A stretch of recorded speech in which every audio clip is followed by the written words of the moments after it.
everybody, welcome or welcome back to the channel. My name's Nicole and this is Dusty Book Sniffers, and today we're here for the first of quite a few vlogs that are surrounded the Women's Prize for Fiction for 2024. So let's get started.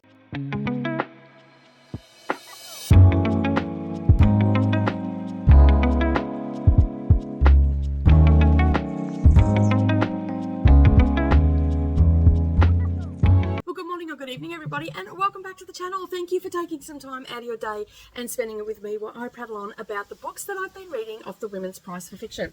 I think I've got 5, maybe 6 videos slated down over the next few weeks until the shortlist is announced. So what I'm doing is I'm just going to be taking my time reading the books and vlogging my experience as I go. Now last year I sort of did where I sat down and I read the book and then I just talked about it. So I didn't really too much have how I was feeling and what I was experiencing. This year I'm mixing it up a little bit, and that's what I'm going to do. So you're going to get little snippets and little bits and pieces of what I'm thinking of the book at the time and the struggles that I might be having or the fun time that I'll be having. And so as I said, this is the first of 5 I think I've got set down. So that should take us to around about a week before the shortlist, or a few days before the shortlist is announced. So once that shortlist is announced, that's when we'll do a prediction video and all that sort of stuff. So there's a whole heap of stuff coming around the Women's Prize for Fiction, and of course all the parrots decide to carry on right when I start recording. So so that is what's going to be happening, and this, as I said, is the first one, and we're going to get stuck into it. Now the 3 books that I'm talking about here today is The Maiden by Kate Foster,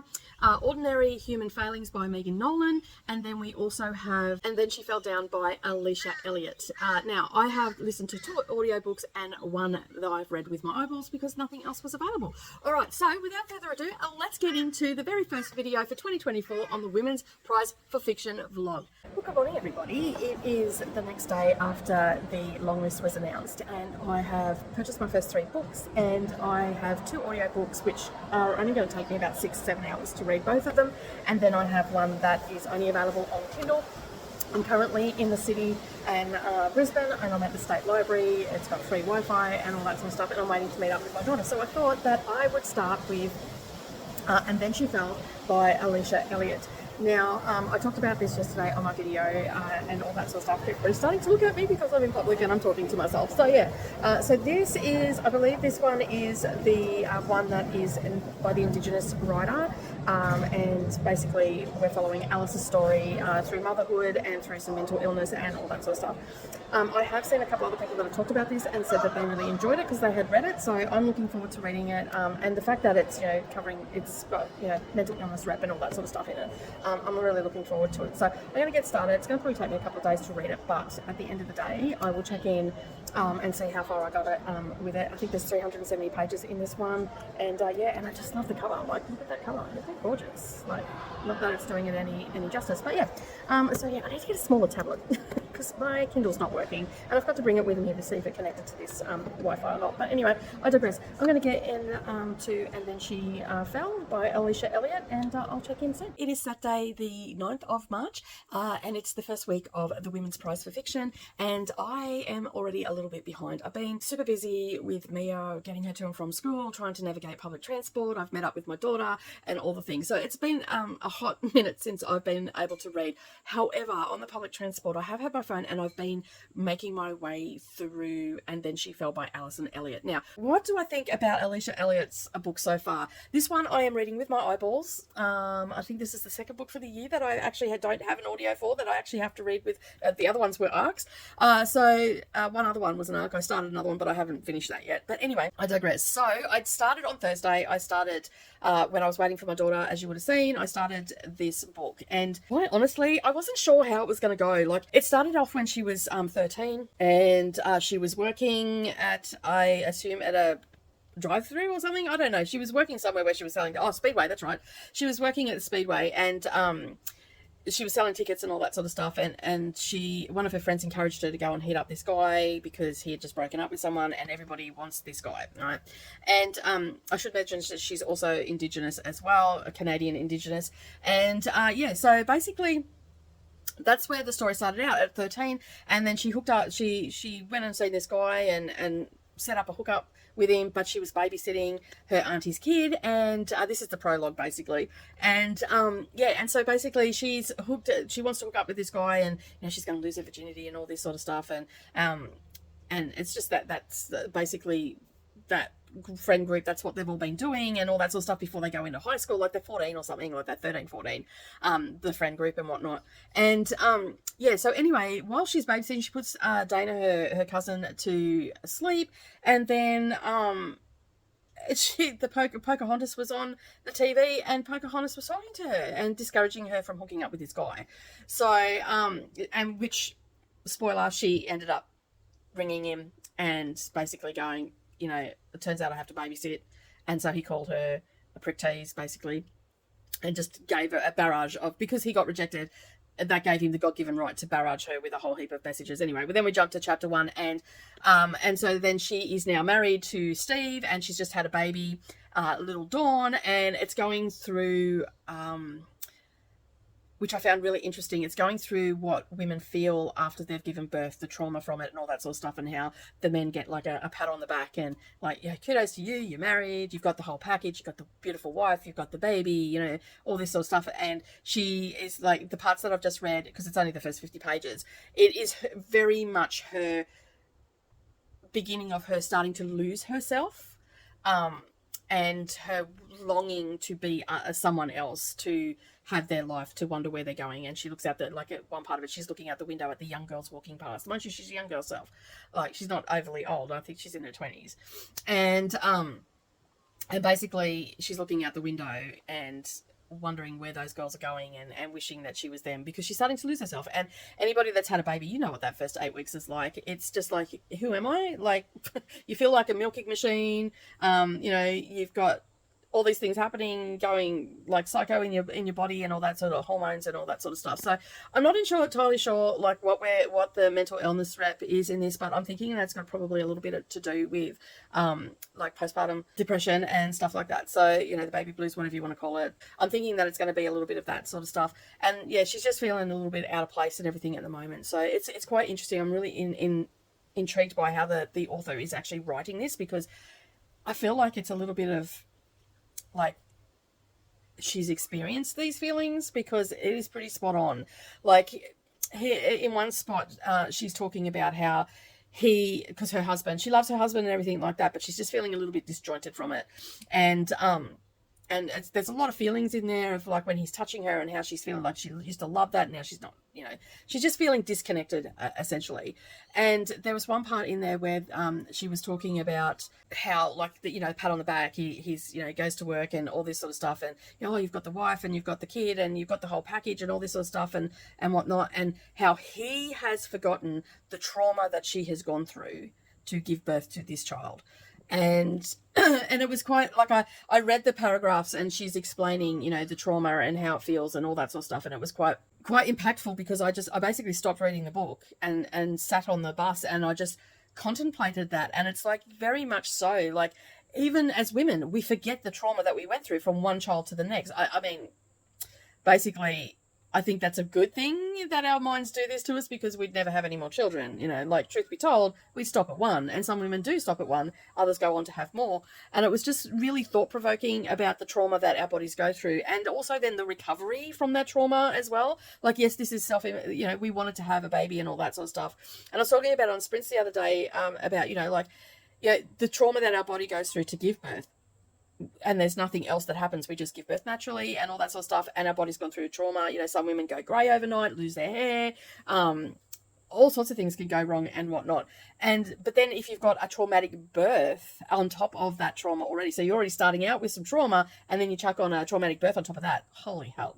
You know, there is a lot of things to unpack there and all that sort of stuff. So, and I was sort of talking about it, how this 1, 2, maybe 3 paragraphs that I read just stopped me in my tracks and start thinking more about it. So I'm really interested to see how far this is going to go, and all that sort of stuff. Like, we've got a lot of things happening already, and yeah, and I've still got 300 pages to go, 320 pages to go. I'm sort of just trying to read about 50 to 60 pages a day, and I'll get that done in the week. So there'll be just these little sporadic check-ins and everything and whatnot. But for right now, I'm going to head off and start an audiobook and have my morning coffee, and I'll check in once I've read another 50 pages. Have a great day, everybody, and I'll see you soon. So today I am starting Ordinary Human Failings. This one is by Megan Nolan. Hi, everybody, and welcome back. I am here to do a bit of an update on Then She Fell. All right, so we have settled very much into the story. I'm at chapter chapter 7 or 8 now. I'm not really keeping track. I'm just sort of reading and trying to get it done. I am about 35% through the book, so whatever that lands on. I am on Kindle, and sometimes that can be a little bit different. So right now we are just like, she's really struggling. She's really struggling with the birth of her child and all that sort of stuff. So I think the mental illness that we're going to be looking at here is postnatal depression, because there is a lot of that comparing herself to other people, feeling less than, feeling like she's invisible, feeling, you know, like she's not a good mum and all this sort of stuff. And her husband, bless his soul, he's trying to help her. Like right now where I'm at in the story, there's been, well, a little bit ago, there was a whole thing of attachment. She doesn't feel bonded to the baby, but at the same time, she's also feeling like the baby's not attached to her either, because she can't breastfeed. So there's that whole attachment bonding thing that she feels like that hasn't happened. On top of that, she's also dealing with the loss of her mother in the last year. So she's lost her mother, she's given birth, and now her kin want her to do this, like a year on, they have traditions where 10 days after the death, then they have not a celebration, but they get together and whatnot, and then 12 months after the fact they get together again and they have a feast and all that sort of stuff, and it's the last time her mother's spirit can come to the earthly plane, and before she moves on for good. So she's finally at rest a year later. So she's not wanting to deal with that, and so she's just feeling less than, and everybody around her is trying to make her feel okay. The neighbour's really weird. We've only had a little bit of a glimpse of the neighbour so far, and there is, in the synopsis, it says that there is an issue with the neighbour, so I'm wondering how much that's going to heat up. But right now, the main thing that's popping out to me, and seems to be the main theme of the book, is postnatal depression and feeling less than, and, you know, comparing ourselves and all that sort of stuff. And yeah, I just think that this is the mental illness rep that they're talking about. You know, postnatal depression is horrific for some people. My daughter went through it, and I would not wish anybody to go through that. I mean, I got, you know, your standard baby blues where your hormones bounce back, and I had a small bout of it after my youngest, and that was just through isolation because I was out in the middle of nowhere, so I can sort of relate to it. But this one sounds like, I also feel like this is a little bit like that Alicia is actually drawing on her own experience. I haven't looked any further into the book because I'm sort of just doing these blind, having not read her before or anything like that, and just doing everything blind. I haven't looked into what the books are about. I haven't looked for any summaries or anything like that. I've read the synopsis and that's it. So what I've shared with you in the reaction and what the books are about video, that's all I've done. So yeah, so it's me just going along for this journey. So am I liking the book? I mean, I like her style. I like her candor in the book and how it's writing. I think it would have probably been better as a non-fiction, to be honest, because I'm getting yeah, it's got this stuff that's happening around her culture and all that sort of stuff, but I'm also getting like non-fiction vibes. And I get frustrated with novels that end up feeling like you're second guessing yourself. Is this a memoir? Is this a novel? Like, obviously there's, you know, like I get that there's, you know, the mental health rep, and, you know, we've got Pocahontas talking to her, the trees are talking to her and stuff like that. But I don't know, I don't know, again, you know, this would be someone that is possibly borderline schizophrenic, you know, having trees talk to them and Pocahontas on the TV directly talking to them. I mean, I know nothing about schizophrenia, so I'm only assuming that would be falling under that umbrella. And as I say, when you assume, you make an ass of yourself. So if I've made an ass of myself, I do apologise. But yeah, I just feel like, I don't know, I feel like this could have been better as a non-fiction, especially if Alicia Elliott is drawing from her own experience. Maybe it would have been better at that. So yeah, it's like, it's actually giving me like last year, and I can only compare to last year because I read the entire list last year, and this is the second time I've done it. So last year, Homesick by Jennifer Croft, was it? That was like, it had a memoir on the front, and it was very confusing because it did read like a memoir, and this is reading very similar. I mean, I did not give a rat's backside about Homesick from Jennifer Croft last year. I did not care for it at all. It bored me to tears. I slogged through that when I didn't really have to. I mean, yes, there were great themes in it and all that sort of stuff, and I'm not disputing those themes. I just didn't care about the characters. And again, that one was more suited to being a non-fictional memoir. They should have just stuck with a memoir. And this one, like, I'm torn with this one. I'm interested, but at the same time, like, do I really care? I don't know what that says about me. Like, I feel for her in that aspect that, you know, she's feeling less than, and I you know, like, and anyone that has given birth knows how that can feel, that those feelings of am I doing the right thing? I mean, these kids don't come with manuals, so like it is all guesswork at the end of the day, and that guesswork actually affects some others more than other people. And so I'm feeling for her in that. And her husband, while I think he's just so complacent, and is not probably the right word. He's just off with the fairies. Like, he's just so happy that he's married and he's got a family and all that sort of stuff. And rightly so. Like, he should feel like that. He should be happy about that and all the rest of it. And he is trying to help. And it's not that he's not helping her, but in a way, she's pushing him away at the same time as well. I don't know, maybe I'm just reading more into it. Anyway, I'm going to continue on, and I will eventually get this book read. Mia is not home today. I have a lot of traveling to do tomorrow, so I'm hoping that I'll have this finished. And by the time you see it, these videos are going out on a Saturday because I need that little extra time. I have started on the second lot because I'm still moving through. I've got sprints this afternoon, so I'm going to dedicate the sprints to reading this. I'm going to do an audiobook now because I've got to do some chores and stuff to do. I do have to get some editing done, and I'm not getting that done either. Bitten off more than I can chew. Anyway, I can edit tonight when I get back from picking Mia up from school. So that's like taking 4 hours out of my day of traveling. So I'm using that time. Well, I get 2 hours where Mia's not with me. So I'm getting those 2 hours worth of reading. And so this afternoon, when I go onto the train, I will definitely be reading Alicia Elliott's book and hopefully get that finished. I will say one thing too. I know when I don't care about a book because I'll start skimming it. And I feel myself wanting to skim and just read the dialogue. So when I skim a book, I will not read the fluffy bits. So he said, she said, whatever. And I will just go to the dialogue. And you can generally get the gist of the story. I like that. I do not do that very often. It is generally a book that will end up getting DNF'd. And I do that if I do that quick. Now, I've only just started getting to that. And we're only at chapter 8. And as I said, I'm a third of the way through. But because it's the Women's Prize for Fiction, I don't DNF the books. I read the whole thing because you never know, I could be pleasantly surprised. But anyway, that is my check-in. And I had a lot of thoughts, and I didn't think I had many thoughts on the book. Hopefully that all made sense.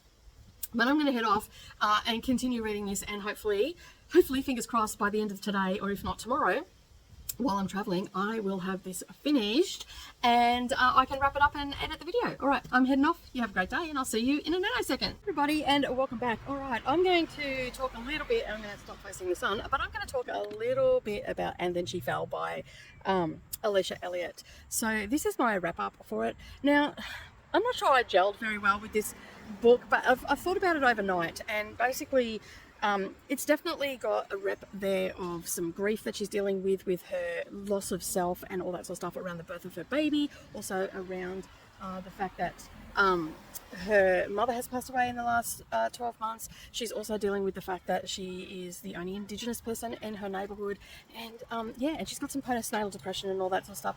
Overall, I found the book okay. Like, it wasn't my favourite thing to read. I still believe it should have been like a non-fiction, perhaps. It may have read a little bit better, but and I was a little bit confused throughout the book, and this is definitely a me thing. I think just because I got interrupted so much while I was reading this book, that I just may have missed something, that connection that I was looking for in the book.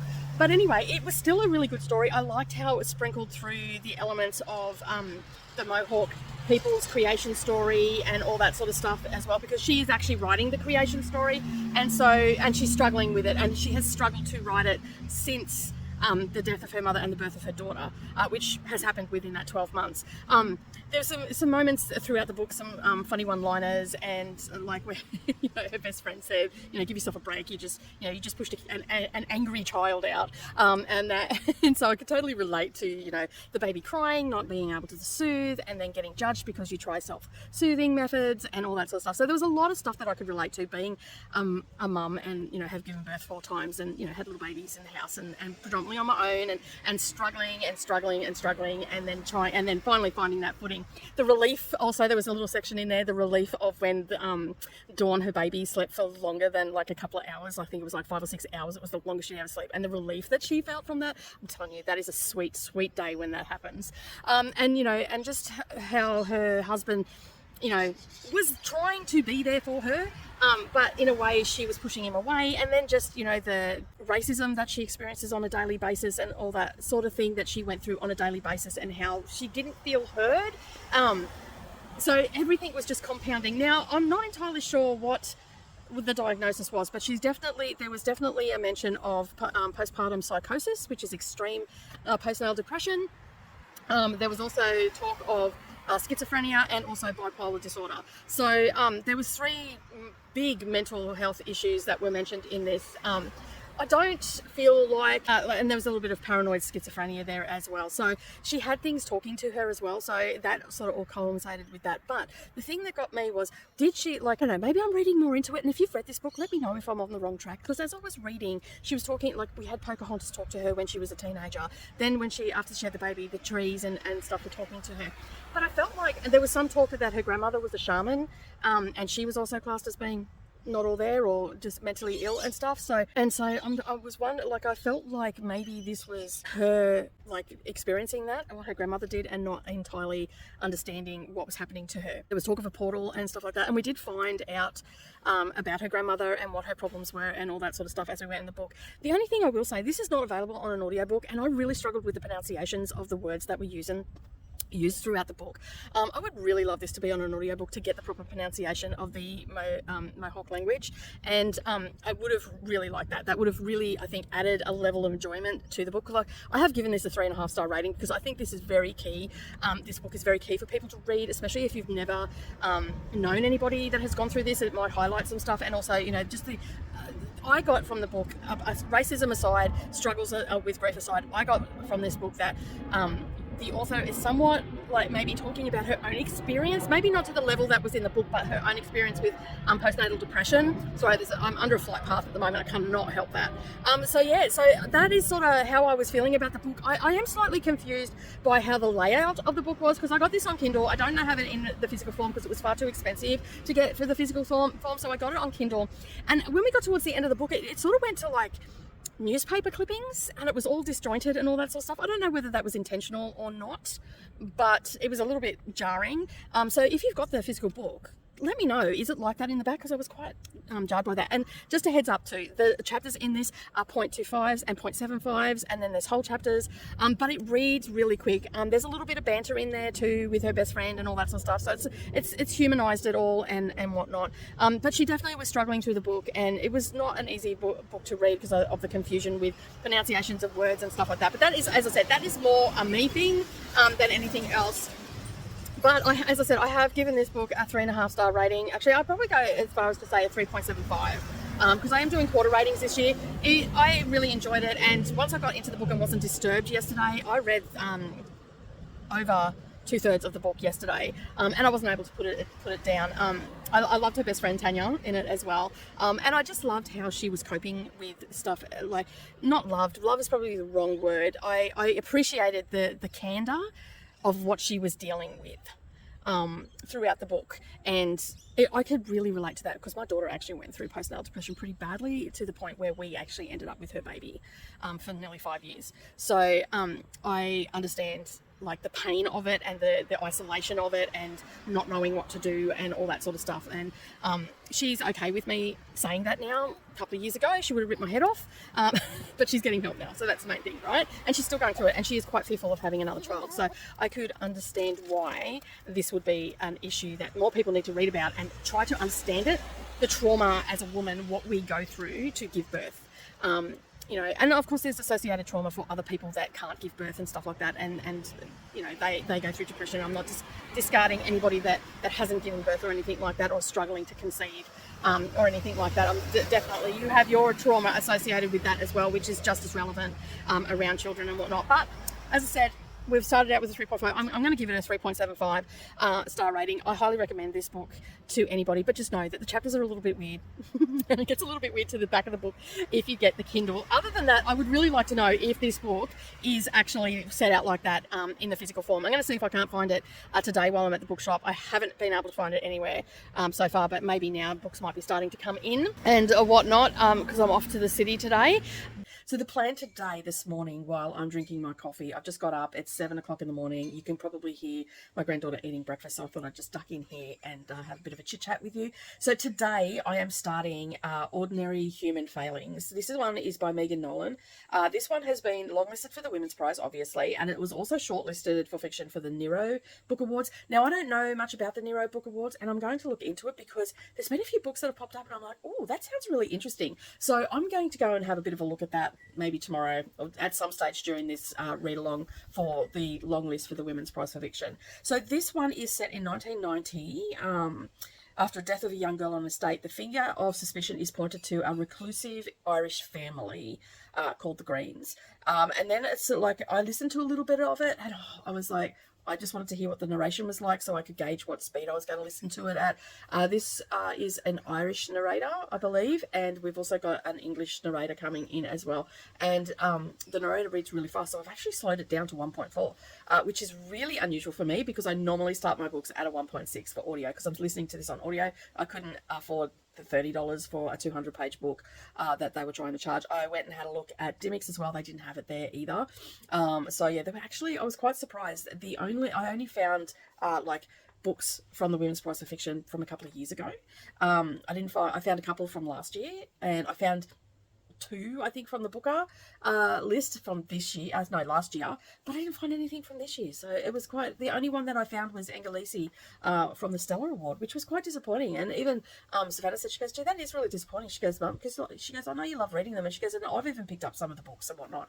And it was quite funny because I was talking to her about some of the books from the past over lunch. She took me to this beautiful place, but I didn't film anything because it was jam-packed. Wouldn't have heard anything anyway. And the lighting wasn't great or anything, but yeah, we were talking about some of the books from the list from previous years and all the rest of it, and like she likes to sometimes read about mental illness and stuff like that. So I was talking to her about the ones on this list, especially And Then She Fell, because that has got quite a lot of mental health rep in it, apparently. And then I was talking about the Book of Emptiness and Form by Ruth Ozeki, which was the winner from a couple of years ago, and Sorrow and Bliss and all that sort of stuff. And I was just saying to her, like these books, check them out if that's what you like. I said, some of them are a bit, how you going, but I think you might really like them. And so and it was quite funny, we were talking about that, and then she was picking up books off a couple of years ago, and I'm like, that's the book I was talking about. She goes, oh, okay, because she was reading it. I said, that was the one I was talking about. So it was such a nice day to just talk to her about, like, she's actually interested in what I'm doing with the prize and how I'm reading them and all that sort of stuff, and how she likes the fact that I push myself out of my comfort zone and I will persevere with them and all that sort of stuff, where she's a person that will just DNF as soon as she wants to. She doesn't give it any chance or anything like that. If she's not feeling, she just DNFs it. And she is starting to, she goes, I've seen that you don't do that, and now, like, I've read books that have turned out to be absolutely fantastic. So I think she might be swaying a little bit my way. But anyway, I digress. Today, as I said, I'm about to start Ordinary Human Failings. It is about a young girl that has been murdered, and another girl that has been accused of that murder is from the Greens family. And the little bit that I listened to, I got up to where she's been taken into, and it moves pretty quickly too. So she's been taken into the police station, Lucy has, and now Carmel, I think is her name. Yeah, Carmel is reflecting back to when she was pregnant with Lucy and all that sort of stuff. And oh my goodness, some of the things that she has done to herself, where, the denial about it being pregnant and all that sort of stuff, and trying to terminate the pregnancy herself and all that sort of stuff, because I'm assuming back then that it was illegal to have an abortion maybe in Ireland. I didn't quite catch that part, but then they've gone to a part where they've gone somewhere, and I believe it is in England, to get a termination, but she's too late to get that. So there is a lot of talk of that in this first part of the book. So just be aware, if that's not something that you want to listen to or read about, this is probably not the book for you. But so far so good. The only drawback is, as I said, the girl that was found dead, her name is Mia, so that's a bit tough because they keep saying Mia's dead and stuff like that. So my granddaughter's name is Mia. This is not a book that you really want to read when your granddaughter's name is Mia.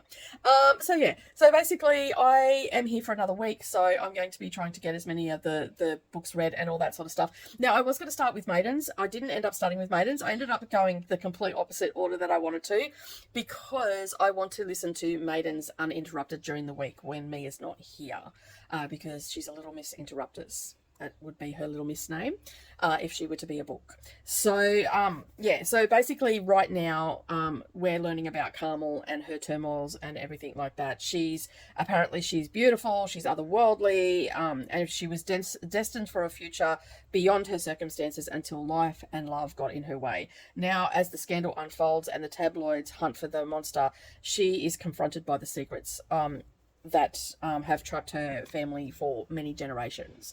like, this is a very short book and it is really packing a punch already. As I said, I've listened to about 10 or 15 minutes of it. I haven't listened, or maybe I've listened to a little bit more of it. It's really packing a punch, and I've said this many, many times before, that you don't, like, some writers write these huge, massive books and, to, be impactful and all the rest of it. But I can honestly say, since I started reading the prize books and stuff like that, there have been many books that have been under 250 pages about domestic violence, about, being trapped in circumstances, trauma, and all that sort of stuff, that have been so impactful that they don't leave you. You can recall everything about them and whatnot. And it proves my point time and time again that you don't have to write an 800-page book or a 500-page book to have a message come through that is really impactful. And as I said, this one comes in, I think it's at 208 pages, and it is just amazing so far. And of course there's going to be some things in books that are going to grate on my nerves and all that sort of stuff, like how she fell pregnant was from infidelity. I don't like that, but that's not the story here. The story is here of her being trapped by circumstance and how it's trapped her family for generations, and all that sort of stuff. So I'm hoping that it continues on the trajectory that it's on, and I end up having a short book that's going to be a favorite book. So yeah, all right, so I'm going to get on with my day. I have my coffee ready to go. I'm just chilling in bed and relaxing on Saturday morning. It's been a pretty big week with cars being dropped off and all the things that could happen have happened. Not bad stuff, just me trying to navigate being like full-time mum again, basically, and getting to all the places and navigating it all. So yeah, so I was saying yesterday that I was picking up Ordinary Human Failings by Megan Nolan, who is an Irish writer, I believe.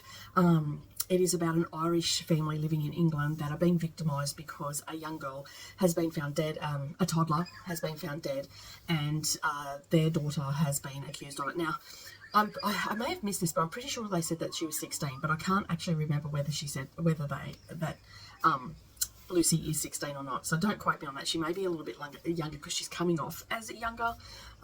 So yeah, and I couldn't tell you where they said that, so I just didn't go back into it. But yeah, so anyway, basically Lucy had been taken in for questioning. She wasn't essentially arrested as such, but she was taken in for questioning, and they were questioning her, and she got quite upset, and she kept asking for this person named Rose. Now Rose was has passed away, and basically predominantly looked after Lucy, so she's seen her more as a mother than she did as Carmel.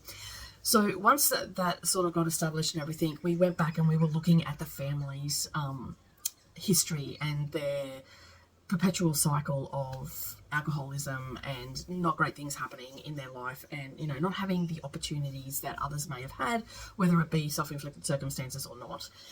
So yeah, this was quite an interesting one. I struggled a little bit at the beginning because the girl that was killed, her name was Mia. My granddaughter's name is Mia. So that wasn't great, but it didn't really focus on that. We learnt that Lucy was with the girl just before she died. That's why she was questioned, and they were questioning her of what happened and all that sort of stuff. There were other kids around as well. Yeah, and there's a whole storyline which I won't go into detail, because if I talk about that, it will actually spoil that part of the story. That was really well done and all that sort of stuff. But what it was the catalyst to take us back in time to when Carmel was pregnant with Lucy and what she did to herself. Now, I said in the other clip, and I'm pretty sure I said in the other clip, that there was a little bit of like, if you don't like reading about terminations talk or anything like that, or even the fact that this girl was trying to terminate this pregnancy on her own.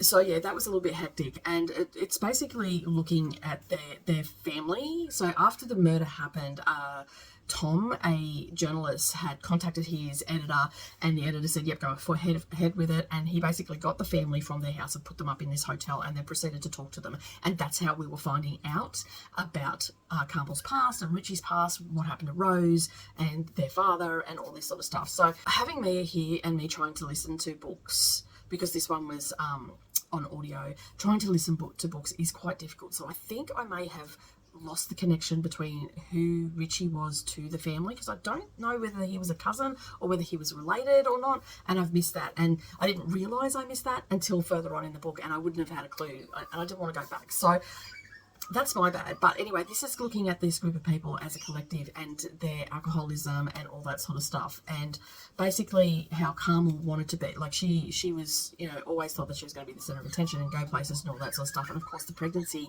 when she was younger got in the way of that. Now, she was only young when she had Lucy, and so yeah, and it was just talking about that and how this how this family was essentially, you know, they did it because they weren't your regular type of people and whatnot. It was a sad story in a way. And as I said, like, I think for me, it was a great read. I didn't want to put it down. I just kept getting interrupted all the time.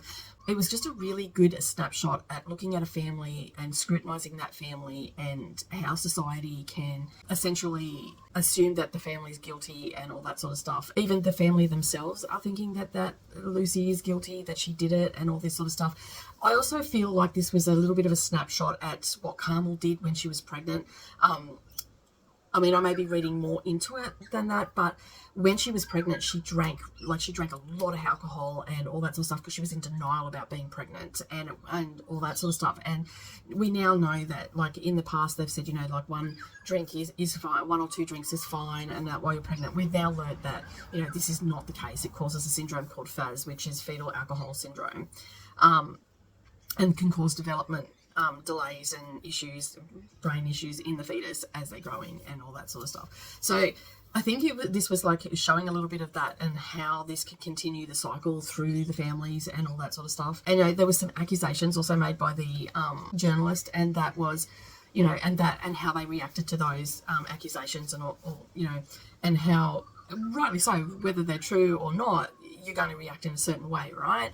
And so it was just a really good snapshot of how complex families really are and how families struggle to keep on the straight and narrow, for a lack of a better term, you know, like to get it together, to have the things to keep what is considered normal and all that sort of stuff. But ultimately it was how this family actually still loved one another, and how they were there for one another in a certain way, even if, you know, circumstances had dealt them a blow, so to speak. So overall, it was quite a compelling story. Now, this one only had 208 pages in it.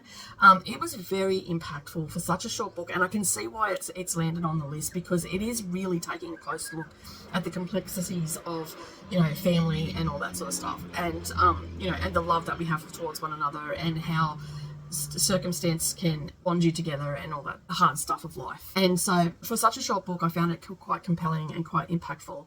Now, it is an Irish book, and normally I don't gel well with Irish writers and all the rest of it because they talk about all the troubles that Ireland's had and all that sort of stuff. Now, there was a little bit of talk in this, but it wasn't heavily, because we went back into, like, to 1979, I think was the first date we went back to when Carmel found out that she was pregnant, and just the things that she did. So the trigger warnings that I would put on this are people that don't like the idea of, you know, termination and all that sort of stuff. This is going to upset you because, as I said, the main character, Carmel, does some pretty wild things to try and terminate this pregnancy, and yeah, so that wasn't great to read about, but it did add to the story of how desperate she was. I don't know if I'm doing this book any justice, to be honest, because there's just so much to unpack in this book. Like, I've said this time and time again, you know, we can read these 800-page books, 400-page books, 600-page books about this sort of stuff, and there's a lot of stuff in it to unpack and whatnot. But, you know, at the end of the day, you can get a 200-page book, and an author can just take this and just smash it out of the park. Like, smash it out of the park and make it so impactful that you just are compelled to turn the pages, and that's what this was for me. I have actually rated it. I'm actually doing quarter ratings this year as well, so this one is not quite a 4-star for me, but I don't know whether that's a me thing, because I was getting interrupted. So I actually have got this. I ended up getting this on audio, as I said, but I also ended up getting the Kindle version of it, and I'm going to look at this book again, because I think I've missed a couple of key points in this just through interruptions, and it's just through my circumstances at the moment. I'm not blaming me or not anything like that. That, you know, I'm just not into ignoring my grandchild when she's talking to, you know, like most people aren't. So yeah, so I think this one, because it is only such a short book, I would like to actually just sort of revisit it again. And I mean, not in this season, or maybe a little bit later on in the year, just in case it doesn't turn up on the short list. So at this point in time, I've actually given a 3.75 star rating. I do not know what the star rating is on Goodreads, and I wanted to incorporate that in this year. But of course, my tablet is an old tablet and it's no longer updating. But anyway, today I'm going to start the audiobook, The Maiden. I also have this on Kindle as well. So this morning while I'm drinking my coffee, I might try and get some reading in. So this one is by Kate Foster. It is a historical fiction mystery. It is geared at, and basically we have it's a thrilling historical murder tale, but it is also so much more. So we are in 1679, and Lady Christian Nemo has been arrested and charged with the murder of her lover, James Forrester, who happens to be her uncle by marriage. Okay, so just let me just put that out there because some people might get tripped up on that. So by marriage, so they're not actually related. So she has been imprisoned and basically sentenced to death, and no one believes her because of things that, like, it doesn't matter what she says, no one believes her, and that's essentially what the story is about. Now, I'm just looking on Storygraph. I was just looking for some star ratings on this, and I can't seem to find any there, but anyway, it is a good fit for those that are, it says on here, a good fit for those that like historical mysteries, that explores the themes of feminism, power dynamics, and the silencing of women's voices.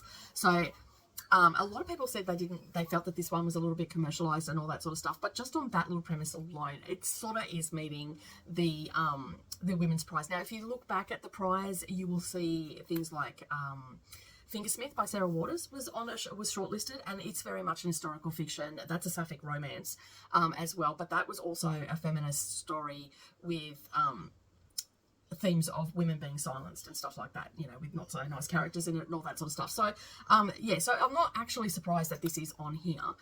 We've got a couple of historical fictions on here that is centered around women rising above it.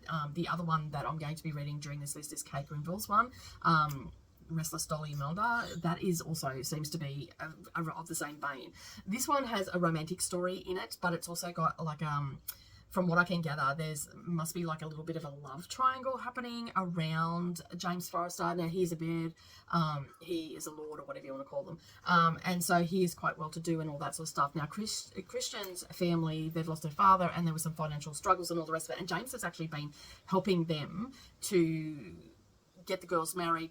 Christian's 18, I believe. Her younger sister Joanna has already been married and married off, and she's happily married and all that sort of stuff. Christian, however, married second and has ended up with Andrew Nemo. What was his name again? Let me just find it here. Nemo. So she married him, and they are quite compatible. She is quite an adventurous of spirit, and, you know, is looking at the big wide world, wanting to travel. And at this time, you know, women weren't allowed to travel and stuff like that. And she met Andrew, who happens to be a merchant. He goes to different countries and all that sort of stuff, and gets fabrics and whatnot. And that's how they met, through her sister getting married. He turned up to showcase fabrics and everything for her house and whatnot. And she was just enthralled by the fabrics and all the rest of it. And Andrew was quite enthralled by her. But subsequently they've got married, and she's in a loveless marriage. So what I mean by loveless marriage is, like, he cares for her and looks after her. He doesn't hurt her or anything like that. But as far as bedroom activities go, it's considered a loveless marriage.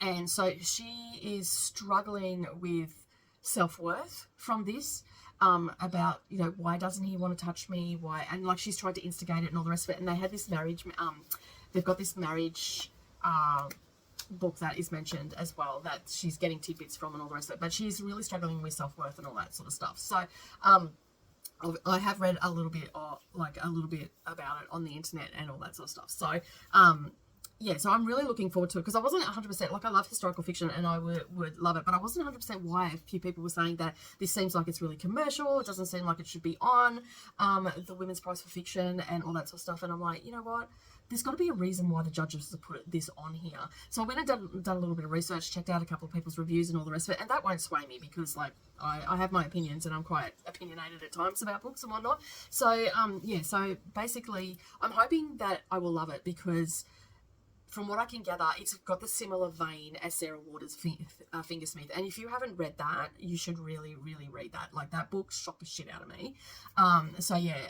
Just the twist that happened in it, like, shocked the shit out of me. I did not see that coming. I don't know where my head was while I was reading it. Most people probably don't, I've seen that coming. But anyway, I thought it was a fabulous book. I'm pretty sure I gave that a 5-star read. And it was my first, I got it in a book racer box, and it was so good. Like, it's so good that I actually have it on Kindle, and I also have it on my bookshelf, and I have it in my audio as well. So I loved it that much. And it was a shortlisted book. I can't remember what year, I'm sorry, but it was a shortlisted book for the Women's Prize for Fiction. So I went and done a little bit of research, and that's the vibe I'm sort of getting. So that makes sense why it's on the women's list. yeah, like I'm just not sure why other people have said they don't know why it's on there. It looks like the cover does look a little bit commercial, like it does look very commercial, but then so does the cover for like the cover for Restless Dolly Melder by Kate Grenville. That almost looks like a cozy, like I've seen a couple of cozy mysteries that have those sort of covers as well. So I'm not surprised, you know, like there are certain trends that are happening and all the rest of it. But if this author wants people to pick it up, I can sort of see why they've gone with that cover and said, you know, like I want it to look a little bit mainstream, even though it's probably not a mainstream book for historical fiction lovers. From what I can tell, it'll be right up their alley. They're going to love it. A lot of people are going to love this book. Does that mean that it's going to make the shortlist? Who knows? Who knows? We don't know that until the list is presented to us in a few weeks' time. But for now, I'm really happy with the research that I've gone and done. I don't think it's going to spoil the book for me. I mean, the Women's Prize for Fiction stuff I do, as you know, I don't normally read synopsises. I go into books blind and all that sort of stuff. But I sort of have to for research and stuff. I have to know a bit about these. I have to go and have a look. Well, I don't have to have a look at reviews if I don't want to. But with this one, I was just really curious why people were saying that it seems a little bit mainstream. They weren't 100% sure why it was on there and all that sort of stuff. So I think it deserves to be there just from the research that I've done. So I'm going to get stuck into it. I've talked enough about why it should be on there and that. I'm going to get stuck into this and let's hope that it is as good as the blurb says it's going to be. All right, good morning. It's about an hour and a half, 2 hours later since my last check-in. I've been sitting outside because it's so nice and cool out here. So I'm sorry if you hear the wind. I do apologise. I've sort of got the microphone facing away from the direction of the wind blowing. So hopefully that is not too noisy for you. But anyway, I'm reading The Maiden. Now, as I suspected, this is very, very historical fiction. We have a love triangle sort of happening here right now, although James Foster doesn't know that there is a love triangle happening right now. But we have Lady Christian Nimmo, who is married to Andrew, and she, as I said earlier, she's in a loveless marriage and she's been drawn to James. James has always eyed her off and all that sort of stuff. And Andrew sort of knows that he has a thing for her, but he has sort of said something to her, but she's dismissed it. And then we have Violet. Violet is a lady of the night, and she has been purchased by James and is being kept at his castle in a tower. And basically she is, and he even uses the terms, the maid will come and feed and water you. And I'm like, nice. Nice. Anyway, she is a lady of the night, and she like, I'm about 45% of the way through. So there's been 2 instances that she has ended up at his castle. So the first time was before Christmas, and he went to the at the marriage of his youngest niece, Joanna. She was walking down the road and she smiled at him and all that sort of stuff, and then he followed her back to her place of work and then hit up her madam and paid £25 for her to come and be at his castle for a month, and that's how they met. And basically, you know, he's quite a perverted little critter, for lack of a better term. He's got all these tapestries on his wall depicting naked men and women doing all sorts of, you know, sexual acts and all that sort of stuff. And so there's a little bit of dialogue of how she responded to that and whatnot. So yeah, I'm listening to this on audio, and the narrator is doing really well. Like, you can hear when we're getting James's point of view and he's talking to Violet, so you can hear the smirk in his voice, and it just comes across that he's being not sleazy, but trying to, you know, be sexy and mysterious, I guess. So yeah, so I have a little bit of a chuckle at that. But yeah, we've also got, like, we start the book where she is, Lady Christian has already been tried and found guilty, and she's got 3 days to live. And so there's something else going on there, and I don't know what she has over her husband, but her husband has been paying for her to get special privileges and all that sort of stuff. But she's still been found guilty. She's going to be beheaded in 3 days, and she's and this is a slight spoiler, but it is in the book, like, very early on.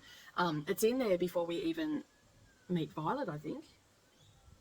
So yeah, so anyway, she sends a message through her lawyer, so to speak, to her husband Andrew to get her the hell out of there, to pay whoever he needs to pay to get her out of there. And so that we're sort of just at that point now where it looks like she's going to get out and whatnot. So we're not 100% sure yet.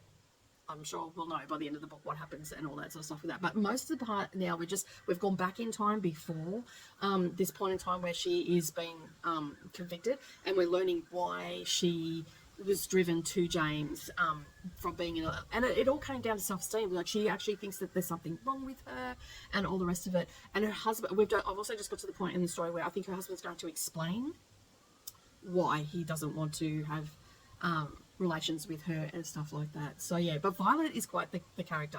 She is I think she is falling in love with James, and I think this is where the love triangle is going to come into it. Sorry about all the noise. I'm in Brisbane. There's sirens always going and whatnot. So yeah, I do apologise if you can hear that. There's nothing I can do. So yeah, so she's basically, you know, being a kept woman, and she has now been moved in to the tower on a permanent basis. So there is also some stuff that's happened at the house where she used to work. So at her madame's residence, so to speak, there's a young girl, Ginger, there that she'd left behind, and when she came back she said that, you know, some stuff had happened and all this sort of stuff. So for the first, when we first meet Violet, she's with James for a month, and then she goes back just on Christmas, and she's quite reluctant to go back because she's grown accustomed to the nice food, the nice surroundings and all that sort of stuff. And he says that he will be back, but you get the impression like he's not going to come back, and she has that impression as well, that he's not going to come back, and that she is sort of disappointed him maybe in some way. That's sort of how it was reading to me. And so yeah, so so she's gone back, and you know, and she's busier than ever at the house where she lives and all that sort of stuff, because now, you know, she has been a lord's or laird or whatever they call them, because this is set in Edinburgh. So yeah, so she's busy as ever with clients and all that sort of stuff, and then there's a young girl there and of 13 years old. So this has some stuff in it that, like, you just, in this day and age where it's like shock and awe, but back then that was a way of living, and that's what it was, and all that sort of stuff. And so yeah, because we're in 1679. Okay, so that gives you an idea of the not great content that's going to be in there.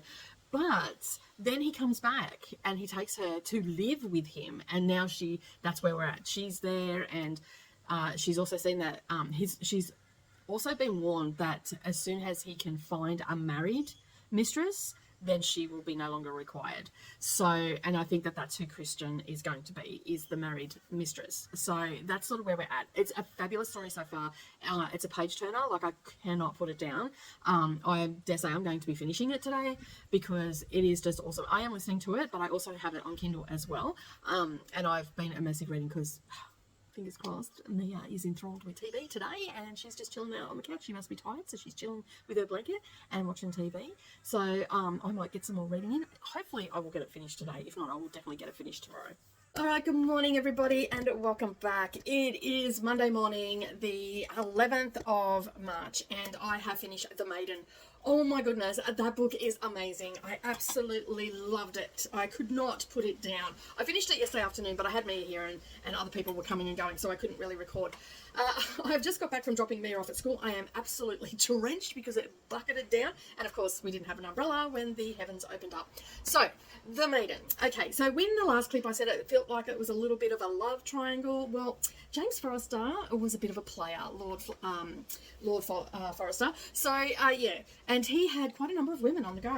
And so basically a Christian, is the one that is being tried for the murder, and no one believes her, and we find out very early that she is going to be executed. Well, lots of things have happened. We've got the ladies from all walks of life. Remember how I said the maid, that I felt like she was a little bit more worldly than she was letting on? Well, yeah, she was also one of his women as well. So that is a slight little spoiler, but that is all I'm going to say. So basically, we know from the beginning of the book that Lady Christian has been tried for the murder, and she's been found guilty. We have Violet, who is a player. We also have other characters like family members and stuff like that. But as the book progresses on, we realise that Lord James Foster was not a good dude. Like, not a good dude at all. And Lady Christian Nimmo is actually someone that was executed for killing Lord James Forrester, except she wasn't a lady back in the day. And the Maiden, well, that is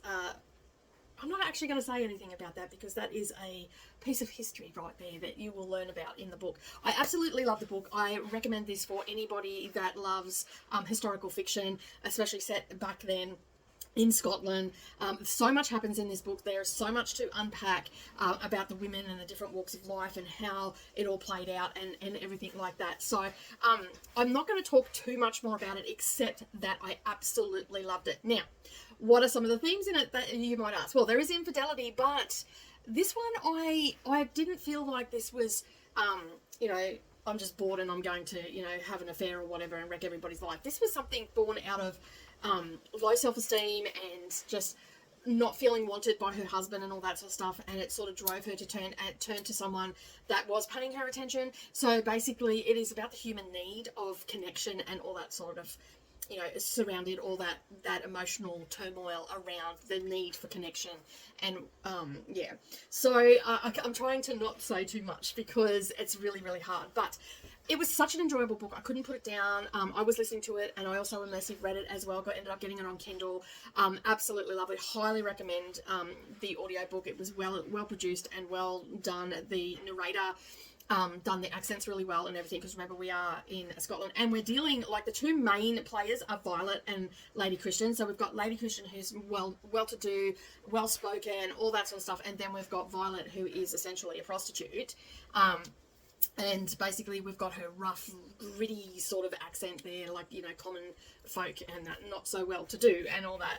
And there's a whole heap of other, as I said, a whole heap of other players in here as well that just brought the story alive. And I believe this is actually a debut novel. So kudos to Kate Foster, who is a journalist, by the way. So she, you know, she knows how to write, and there is a little bit of an interview on the audiobook as well, where she explains that she's a journalist. She's been a journalist for 25 years. So she's always, it was hard for her to write fiction because she's always been a truth teller. So it was hard for her to do it.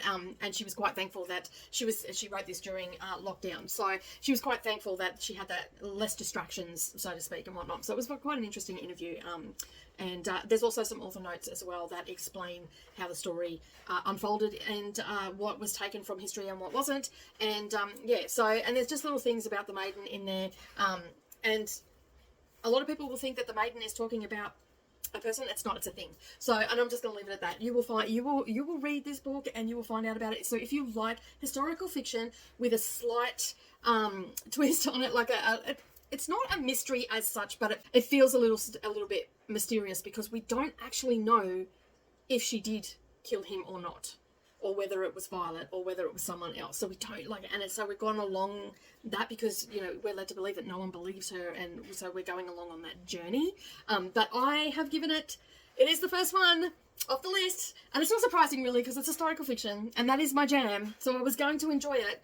And as I said in the last clip, I can see why this is on here. Like, it is very, for me, I found it very reminiscent of Fingersmith, as Fingersmith was a shortlisted book. So yeah, I can see why this book was on here as well. So I'm so glad it was, and I've given it, are you ready? Drum roll, please. A 5-star. Okay, it is the first 5-star of the list, and I'm super happy. And you can take that for what you want, but historical fiction is my jam. Normally I'm reading around the Great Wars, you know, the Great War or World War II. So yeah, but I do like going back. Now, last year we had an historical fiction on there, and I did not like it. That was The Marriage Portrait. I did not like that one. But this one was great. So I'm hoping that the other historical fiction on here, which is by Kate Grenville, is just as good as well. My friend Chris is reading that currently, so hopefully they'll give me a good thumbs up for it and all the rest of it. All right, so that is Kate Foster's the Maiden. But yeah, all right. So I am also going to tomorrow start the next audiobook for next week's vlog, just so I can keep up to date with it and all the rest of it, because I think it's a fairly short one. I think there's only 300 pages in it, so I'm going to get stuck into that. But anyway, I'm going to head off. I'm so wrapped that I've got a 5-star read already. It's just starting off with a great read. But that is the end of it for this vlog. I'd just like to say thank you to everybody who has been hanging out with me and wanting to know all about the Women's Prize books and whatnot. I'm really excited to be doing this. I have already, that was really good English speaking there, wasn't it? I have already started the second vlog, which is super exciting, and I've got maybe about half of that book to go. So I'm going to keep listening to that as I'm traveling into the city. And don't forget to like this video, share it with your friends across the social medias. And don't forget, if you have yet to subscribe, please subscribe, because we have 5 more of these videos coming out Plus, we also have the predictions. I'm going to try and predict the shortlist again, and anything else that is associated with the Women's Prize for Fiction. And also, while you're here, don't forget to keep an eye out for the Stellar Award books that I'm reading. I've got 2 keyed up so far, and I'm hoping that I will have them read by next week. But have a fabulous day, everybody. Don't forget to like, subscribe, and share with your friends. And as always, keep turning those pages, and I'll see you in the next video. Bye for now.